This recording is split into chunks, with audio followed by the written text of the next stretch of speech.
what the Soviets in the end gained from the Finns were those areas that they had initially demanded, so the Karelian Isthmus and a lease of the military base in the Hanko Bay. It was supposed to be leased for 15 years. However, Finland managed to maintain their independence. They maintained their status as a neutral state, so they didn't have to swear any allegiance to the Soviet Union or anything like that. And in result, this aggression against Finland simply pushed the Finns into the arms of Nazi Germany, which with time would become increasingly hostile with the Soviet Union.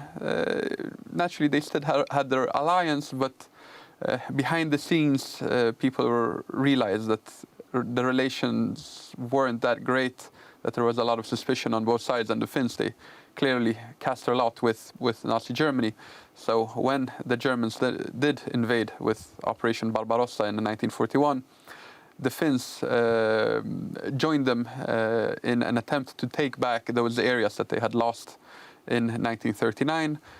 The Germans wanted the Finns to keep on advancing and to push all the way to Leningrad from the north, and to completely seal off Leningrad. The Finns were reluctant, and they never really went further than they wanted to or were pressured into, but there was a great deal of reluctance from the Finns to become completely embroiled and advancing much further than they themselves wanted to.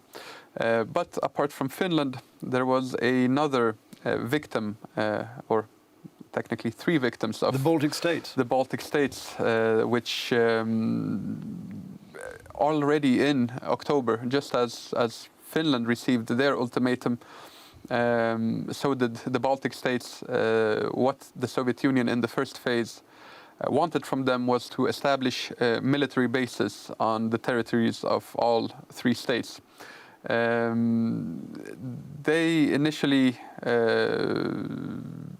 did not intend to do it, but as they realized that the pressure was real, that there was an invasion looming if they didn't agree to it, they finally did, and Soviet troops were able to enter and create these military bases. However, it was not a full-on occupation at that point. The Soviets, they did stay within the limits of those military bases, as they had a couple of dozen of thousands soldiers that were allowed to be stationed in all those three states. However, during the winter, the Russians were preoccupied with fighting the war against Finland. But by the summer of 1940, at that point, you also had, from May, the Nazi German invasion of, even earlier, in April, you had the invasion of Norway and Denmark. But from May, you had the large invasion of France and going through Belgium. So the world, you could say, was focused on the invasion of France. The Soviet Union managed to take advantage of that, and in June 1940, on June 14th, they issued first an ultimatum to Lithuania, 2 days later to Latvia and Estonia, stating that these military bases were not enough. They had launched some border raids against the border control stations of those states, and they had claimed, as they always do, that there were provocations from the other side.